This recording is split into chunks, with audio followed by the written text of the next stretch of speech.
Ndokukwazisai mose muzita ratenzi wedu Jesu Kristu ndichiti amen. Shoko ranhasi topic yedu iri kuti restore, riri iyo theme yegore rino ra2021. Tinoda kutenda Mwari zvikuru nemukana iwoyu watawaniswa. Restore zvinoreva kudzoreredzwa kwezvinhu kana kudzoreredza zvinhu panzvimbo yazvo. Chii chinenge chamboitika kuti zvinhu zvigozoreredzwa?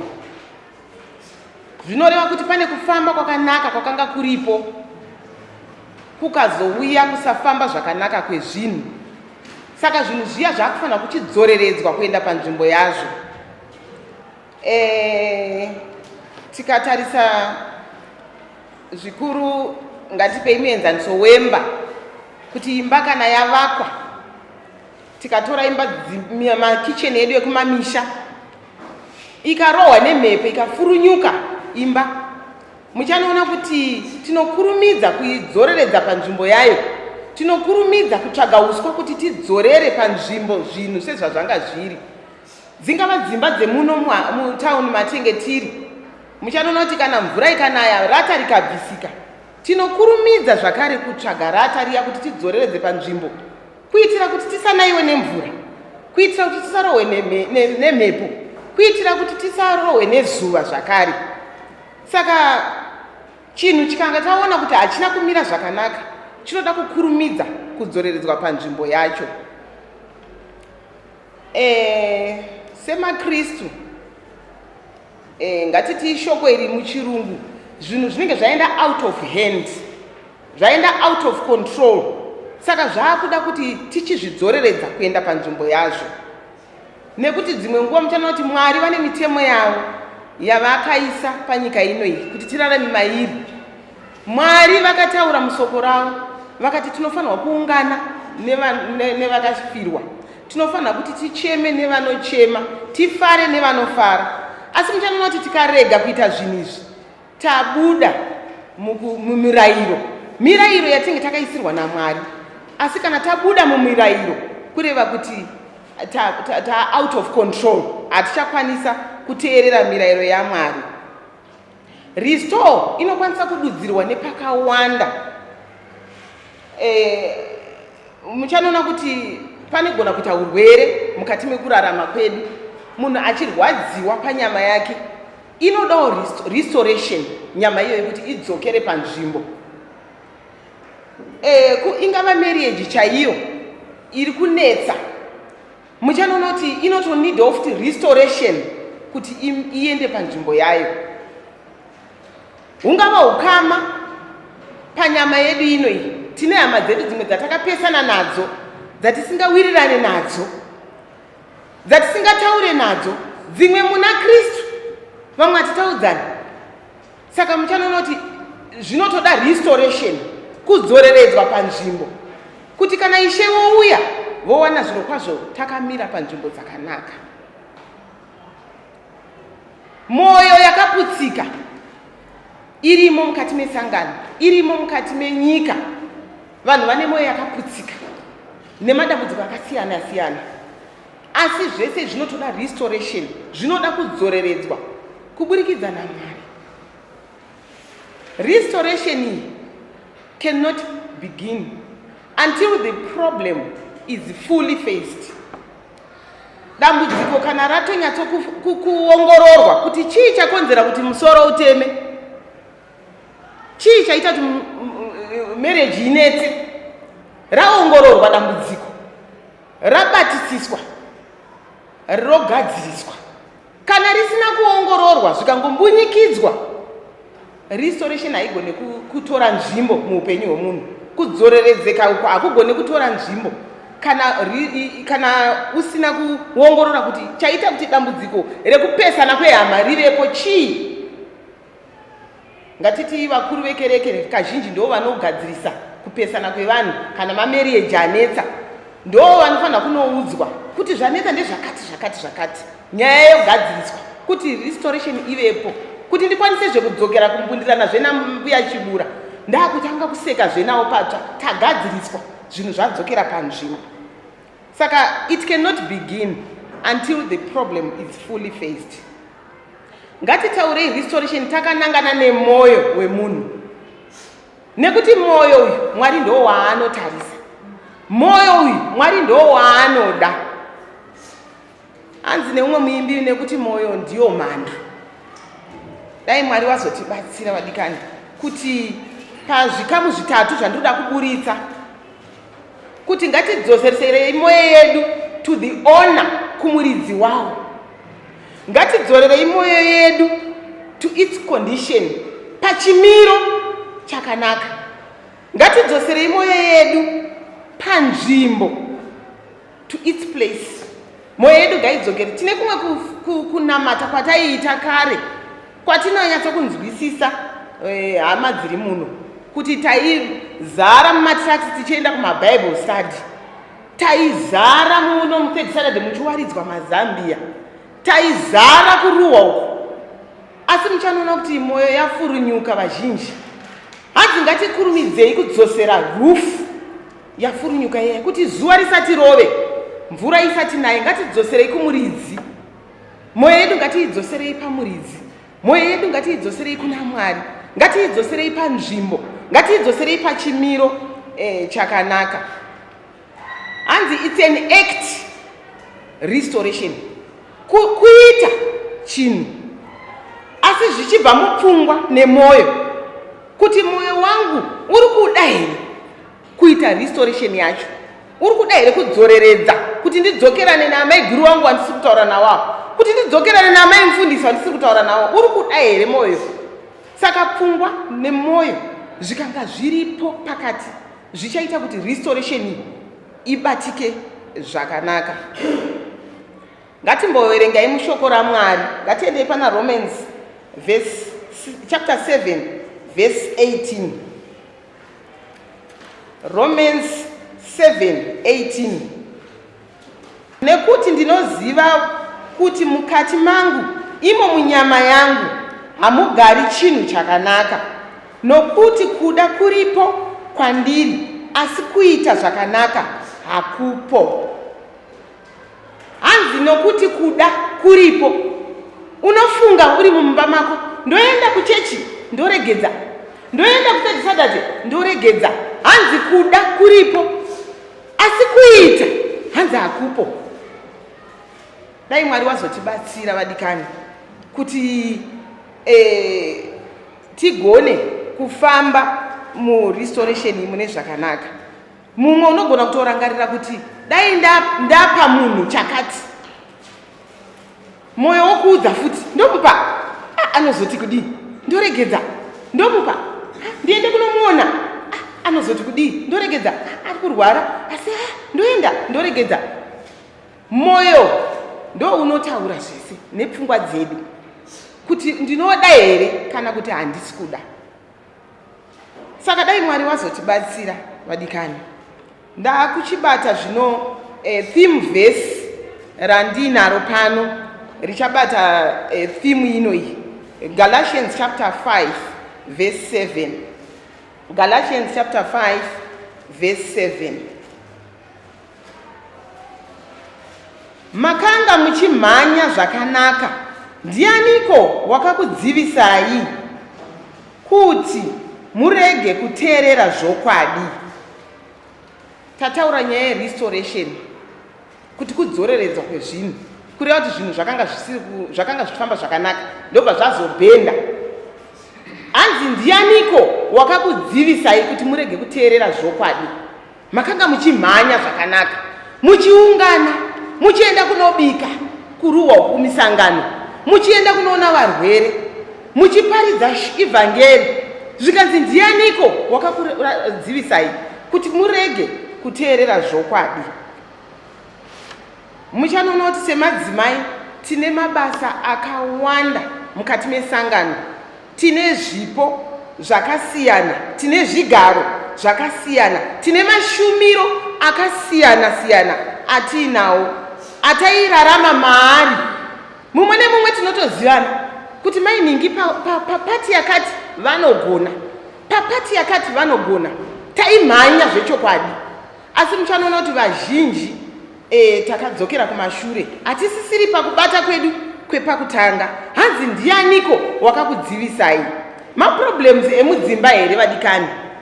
Nekuti kana ari maproblems emudzimba vazhinji tinawo. Hakuna munhu anorarama achiti zvese zviri kuenda mutserendende.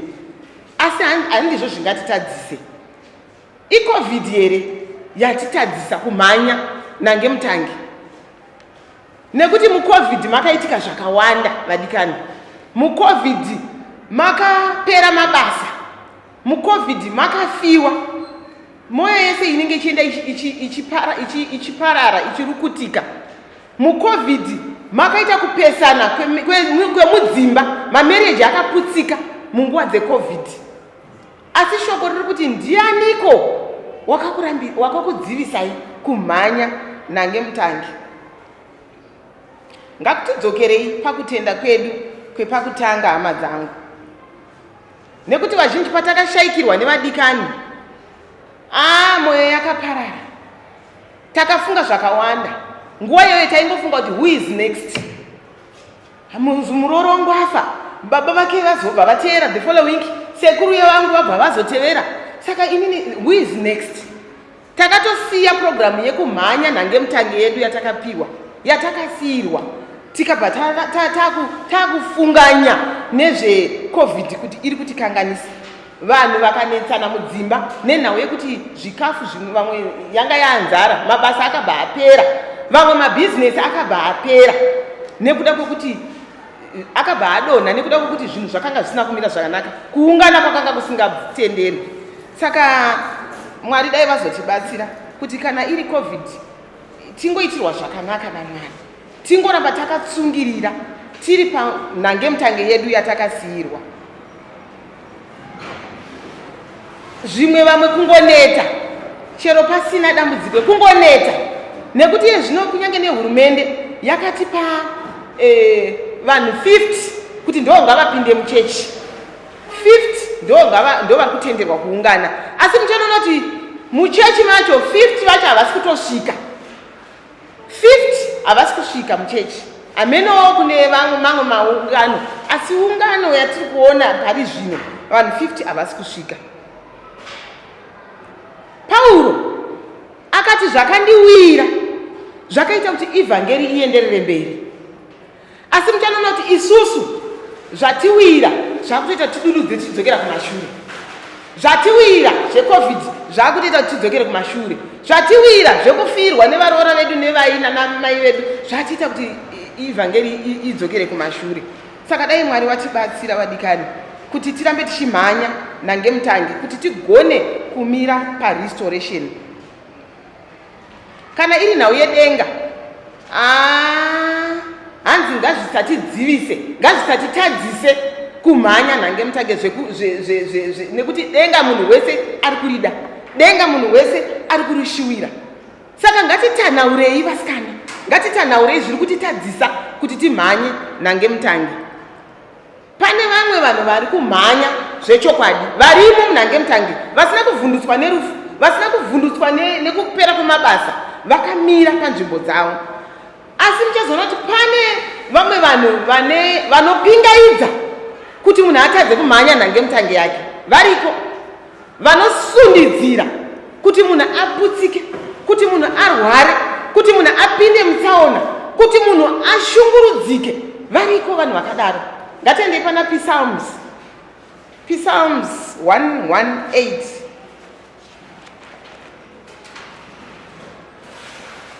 verse 13.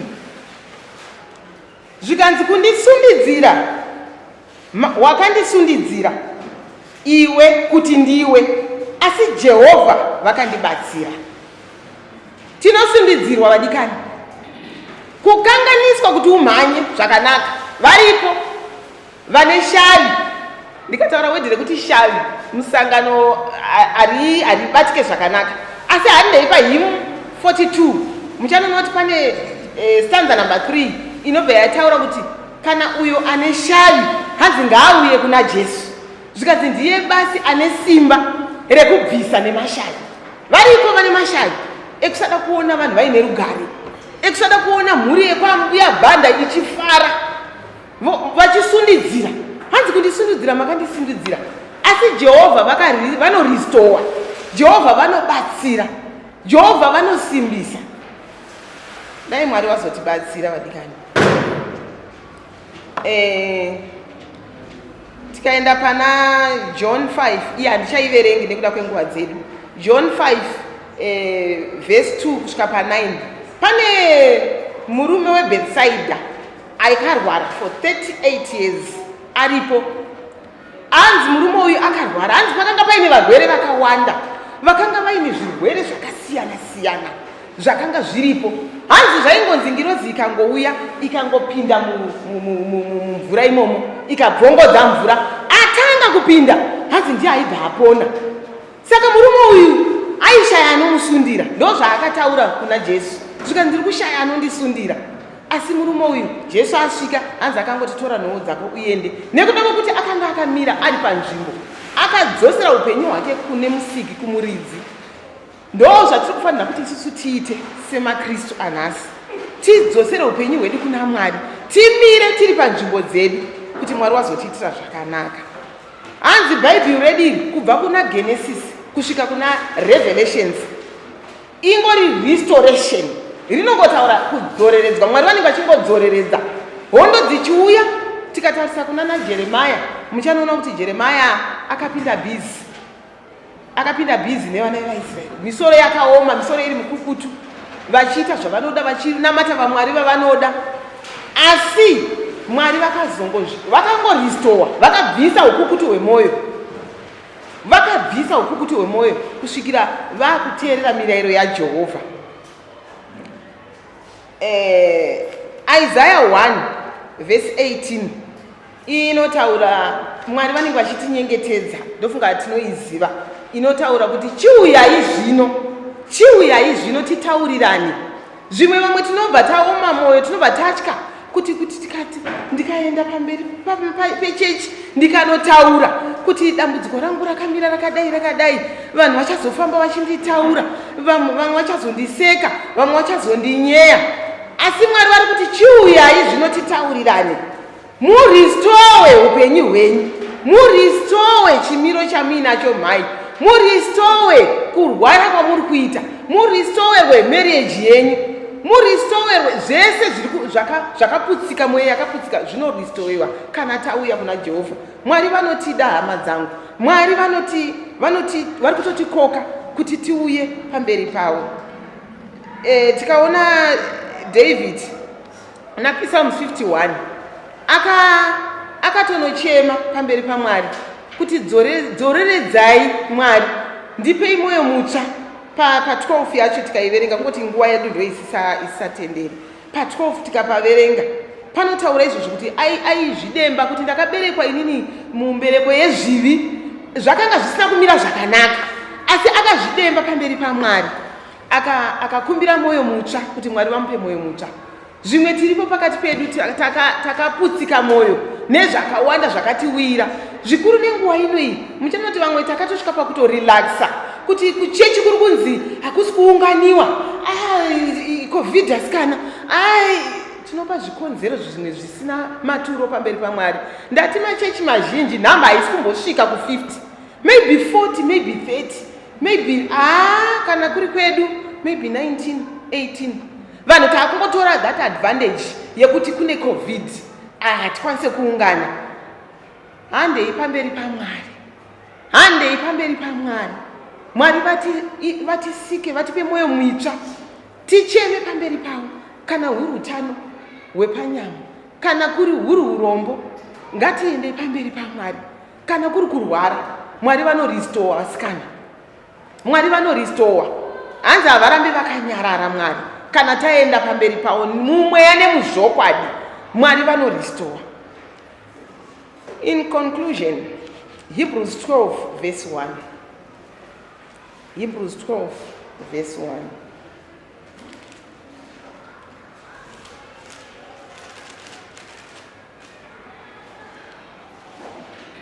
Naizvozvo nesuwo zvatakakomberedzwa negore rezvapupu rakakura rikadai, ngatibvisei zvose zvinoremedza nezvivi zvinongotinamatira. Ngatimhanye nekutsungirira nhange mutange yatakasiyirwa. Hanzi ngatibvisei zvose zvinongotiremedza, zvinongotinamatira.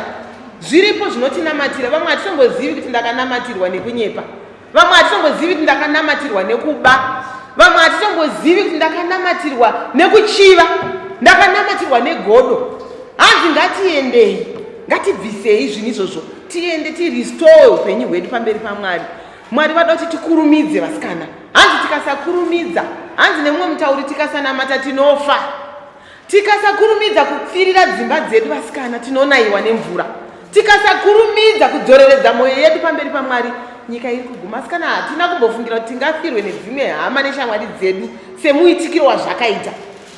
Hatisi kuziva third wave iri kunzi iri kuuya, kuti zvimwe ndini, zvimwe ndiani. Saka kana ndisina kurestore, ndisina kudzokera pamberi paMwari kuti Mwari vandiumbe, vandisike, vandipe mwoyo mutsva, andizive kuti vadikani zvinotifambira sei. Hanzi when God forgives you, he restores you. Mwari kana vakuregerera, vanodzoreredza zvese. Vanodzoreredza zvese vasikana, zvese zvigodzokera panzvimbo yazvo. God is the God of restoration.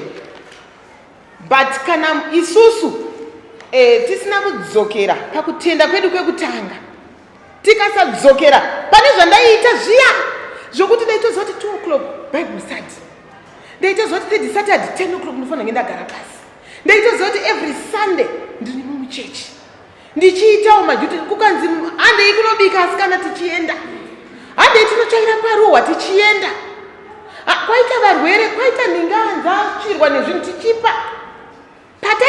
Pataiita pakutenda kwedu kwekutanga kuya, kana mwoyo yedu isina kukochekera ipapo, tichagara takawa. Saka naizvozvo Mwari ngavatiitire zvakanaka. Mwari ngavaropefadze kuverengwa nekududzirwa kweshoko ravo. Amen. Amen.